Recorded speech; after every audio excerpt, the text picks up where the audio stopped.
Welcome everyone. My name is Sean, and today we got to talk about this absolutely insane story out of the city of Chicago, where the woke mayor Brandon Johnson has decided yet again to institute a policy change in favor of the criminal, and this time he's done so by getting rid of the city's ShotSpotter technology, because God forbid in a city that is plagued by shootings, there's a system to detect the shots and send police there when people are unwilling to call 911 to get them there. I'm not kidding about this. This is actually what's going down, and the case that they cite as a justification to get rid of this program is completely asinine and ridiculous, and honestly should go to show you how damaging horrific left-wing reporting is on criminal justice related issues, because it's 100% a hoax, and a shameful one at that, and that's what we got to talk about today. But before we do, I want to thank everybody who signed up over at actualjusticewarrior.com/join. Give me the money.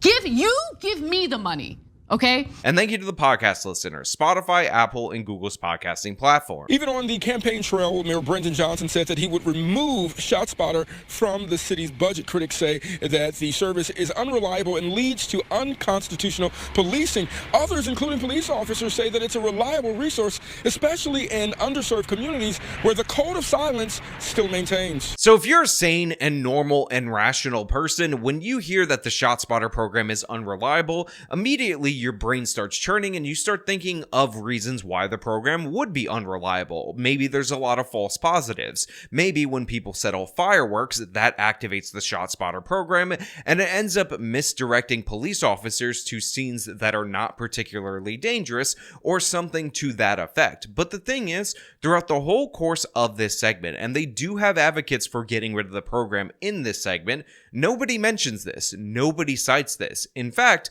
the things that they cite to determine the unreliability of the program are actually proof of the reliability of the program, and of course any rational person could see that if they're actually aware of the cases that they're pointing to. But on the other side, they bring up the fact that this program is put in particular areas with high rates of gunfire that also happen to be largely gang controlled, where people are less likely to call 911. So if somebody is under threat of being shot but they're afraid to call 911 because they might get killed later for trying to be a witness or so-called snitching, then this program allows police to be deployed to that particular area in order to aid the situation without actually causing somebody harm for reporting the crime. It seems like a good idea, and even if there is some rate of false positives, it would seem like it is worth it. And if you're going to say that there's unconstitutional policing after the fact, like the police show up and they just search every random person without even reasonable suspicion,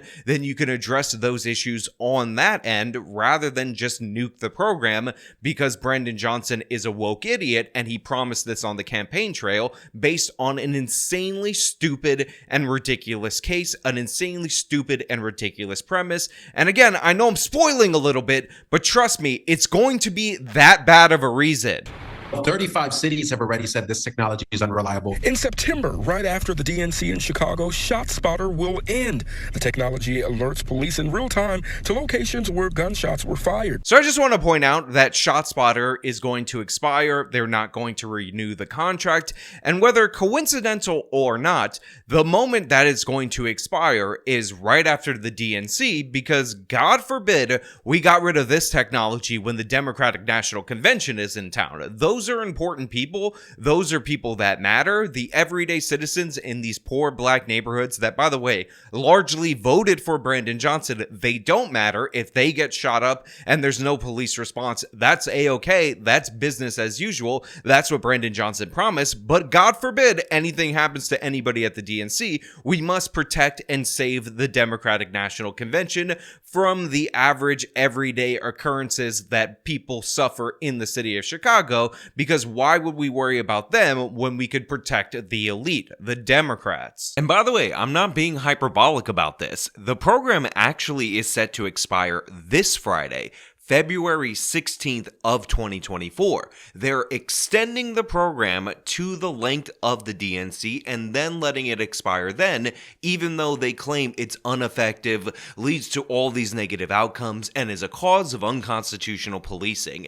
Interesting how that works. It's ineffective, doesn't do anything, doesn't prevent crime, but we're going to extend it anyway to the DNC rather than putting in the supposedly more effective programs, and then we're going to get rid of it for the average everyday citizens. Yeah, we can't see through this. I feel it's very disrespectful of the mayor to make a decision like this without even getting the input of the community. So here you have some people who are pointing out that Brandon Johnson didn't consult with the communities that actually have ShotSpotter. He didn't get for feedback. He just made this ridiculous and absurd campaign promise, and now he's delivering on it. And then they go into the cost of the program, which, by the way, is going to be about $8 million. And I'm not sure if that should be a lot or that should be viewed as a little for the program, but considering the high volume of shootings in Chicago and their particular gang culture, it would seem like this would be something that is worth the money, especially when you factor in other things due to other woke policies that make Chicago more and more dangerous. In place since 2018, ShotSpotter cost Chicagoans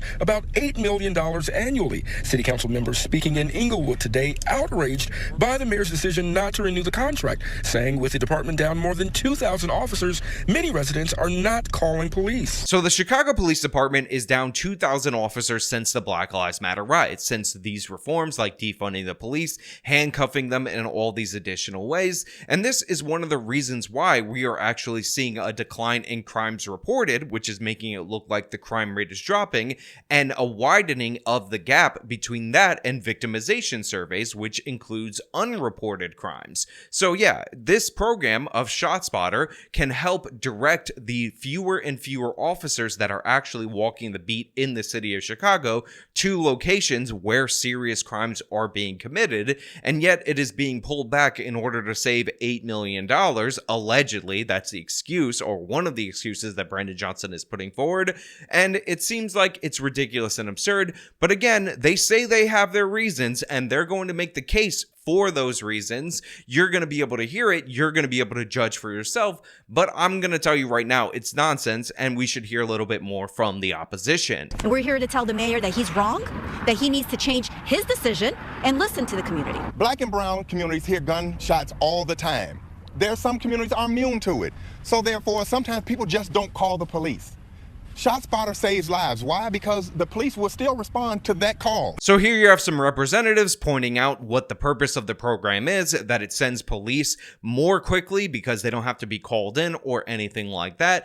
And there are areas where people are basically numb to the gunfire, which again is absolutely tragic to hear in the third largest city in the United States of America, but it is in fact true. It is something that happens. And there's also people that are just afraid to call 911 based on the fact that the criminals are running the show in many neighborhoods in the city of Chicago. On the other side, several cities have rejected ShotSpotter because of inaccuracies and red flags. What the Inspector General's report found is that the police enter every single situation with a ShotSpotter report, guns blazing, because they think that there's shots being fired in that moment. So this is Alderman Carlos Ramirez Rosa, and I want you to think about how stupid what he just said was as a criticism of the Chicago police. He's like, they enter guns blazing, they're ready to encounter a gun, and it seems like they're more ready to encounter a gun when they're responding to a shot caller call than another random call, and he can't possibly understand why. He's showing us confusion in his dumb face, and I just want to point out, it's because the ShotSpotter told them that a gun was fired recently, so responding as if you expect to encounter a suspect with a gun would seem like it's reasonable. This reminds me of when Bill de Blasio got rid of the anti-crime unit of the NYPD, and one of the ridiculously stupid reasons cited for doing so was the fact that disproportionately the anti-crime unit ended up being involved in officer-involved shootings as compared to other units of the NYPD. Now, the reason why this was so absurd is because the anti-crime unit is very poorly named. What it actually is the anti-illegal gun unit. It is specifically out there on the streets to confront and deal with armed suspects. And when you are confronting and dealing with suspects armed with a firearm more than any other unit in the NYPD, why would it be surprising that you end up being involved in more police shootings than any other unit in the NYPD? So this doofus right here is repeating that same stupid idea, putting it out there in the public, and somehow this guy is a representative in the third largest city in the United States of America instead of somebody bagging your groceries, because that's really what he's qualified to do based on that level of thinking. And by the way, it's going to get so much worse. And in the case of Adam Toledo, what occurred is it led to that little boy, that 13-year-old boy, being shot and killed. Adam Toledo? He just said Adam Toledo. He said in the case of Adam Toledo, the fact that the cops went in guns blazing led to the shooting of that innocent little baby boy, that innocent little child, that kid named Little Homicide, who was a gang member, who had a firearm on him, who reached for the gun, he was tossing it, but in a split-second decision, he ultimately ended up getting shot. We actually covered the Adam Toledo story on this channel. We actually covered lies from people about that story as well, and we refuted that by going into the videotape. And one of the things that I want to point out to you guys out there in the audience is that Adam Toledo was out with a 20-plus-year-old man, and they opened fired on video. You can see it for yourself at 3 in the morning or 2:30 in the morning at a random car or at a random place.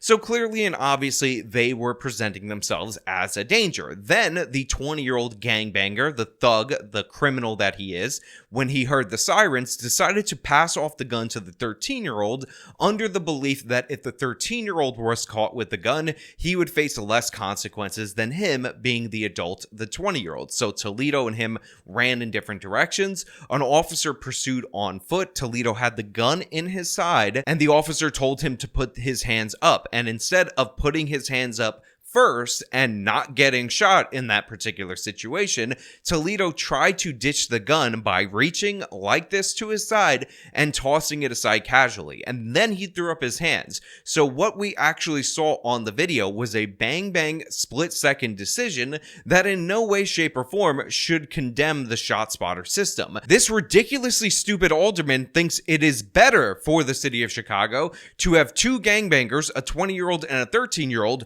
open fire randomly at 2 to 3 o'clock in the morning in the streets of the city of Chicago, than for the police to show up to a situation like that and confront them with the force that is necessary to deal with that situation. And I wish I was joking about that. I wish I was being sarcastic. I wish that this was not the case, but that's specifically what he cited. Little Homicide is what he wanted to go with as the example of why Chicago needs to get rid of this life-saving program. In a statement, the mayor's office saying in part, quote, law enforcement and community safety stakeholders will assess tools and programs that effectively increase both safety and trust and issue recommendations to that effect. So of course the mayor releases a worthless statement saying, don't worry, the community is going to come together and they're going to talk about and think about and come up with solutions that are going to improve safety and trust. And one of the things that will definitely improve safety and trust is having 13-year-olds fire weapons at people at 3 o'clock in the morning, because that's who we're trying to protect. Oh my God, I can't believe the police in a bang-bang split-second decision shot somebody who had a gun on him, who was reaching for the gun in a way that looked like he could turn and fire at any moment, based on the idea that they were just firing that gun moments before, and that's why the police were on the scene in the first place. How dare the police react in a rational, sane, sober-minded, reasonable way to that particular case? Let's get rid of their ability to detect gunshots so people can live under constant gunfire and the police will never show up in their area. Now, we must add, in the case of Adam Toledo, a gun was found in his possession. Now, the local news guy says, we should note that in the case of Adam Toledo, there was a gun found on the scene. Adam Toledo had the gun on his person. We saw that on the video. We saw him reach for it and grab it when the cop told him to put his hands up. And guess what? When you do that and you look like you're about to pull the gun out and shoot at the police officer, you're likely to get shot every time. Is it tragic that a 13-year-old was killed? Yes, 100%. But you know what? You're not checking the ID of the person who's reaching and grabbing a gun out of his pocket in that moment to determine whether or not you fire. What you're actually assessing is whether or not your life is in danger or whether or not you're going to be killed by this person. And it was very likely, based on when he had his hand on the gun to when the shot was fired in the video, that this could have turned out badly for the officer had he not reacted in that way. Yes, it's unfortunate, but in reality and actuality, it's 100% justifiable shooting. But hey, those are just my thoughts. Let me know your thoughts down in the comments below. If you like this video, then show me by leaving a like. You can subscribe for more content, follow me on all my social media, support me via the support links in the description of this video. This has been me talking about the absolute craziness of Chicago getting rid of ShotSpotter. Till next time.